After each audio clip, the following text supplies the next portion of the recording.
Hi guys, we don't say this every day, but something wonderful happened this morning involving Nigel Farage.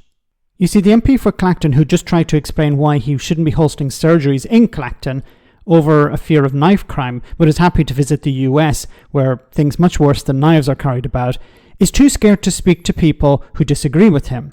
So he sat down with Nick Ferrari during his show on LBC. Now, as the right-wing host was just ending his show and the Reform UK leader was getting up to leave, the next host, James O'Brien, opened with this. Can't do very much. Nigel Farage, thank you for appearing here on LBC and taking calls. I am done for another day. James O'Brien's the other side of the news on LBC. I'm with you tomorrow morning from 7. Meantime, stay safe. Thank you, Nick. The time is approaching 10 o'clock and, well, there's a lot to get through today. For example, have you ever had violent race riots named after you, or indeed been accused by the head of the Met of emboldening the racist thugs responsible?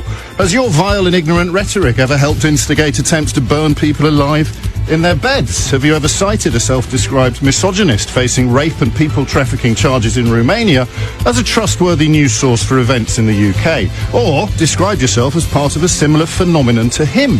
Have you ever helped a convicted woman beater get elected to the UK Parliament? And have any newly elected MPs spent more time in America getting binned off by Donald Trump than they have in their own constituency? And what would you call someone who answers yes to all those questions? Wonderful, wonderful, perfect. You know, people need to call out Nigel Farage for what he is, the charlatan, the crook that he is. And no one does it better, it seems, than James O'Brien. And he's right on the money on every point he raised there. But it was wonderful that he was able to get this in just as Farage was leaving the studio. So Farage would have heard it in his ears as he was walking out the door. He's a charlatan. He's willing to use whatever tools necessary to promote himself and his party. He's willing to get as close as possible to incitement of violence without breaking the law. And he doesn't care about the consequences, because he will not suffer the consequences. Somebody else will.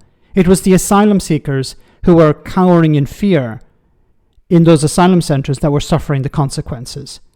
It was people who were beaten up on their way to work who were suffering the consequences. It's people who are driving taxis or Ubers who had their cars attacked that were suffering the consequences. Nigel Farage will never suffer any of these consequences, and it's ironic that he's off to the US once again, claiming that, well, there's no point in opening a surgery in Claton because, well, there's knife crime.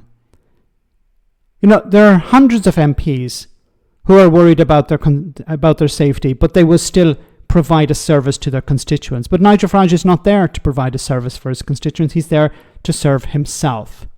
So it's great that he was called out, and may long it continue. Let me know in the comment section, guys, what you think. As always, your comments are greatly appreciated. Thanks a lot.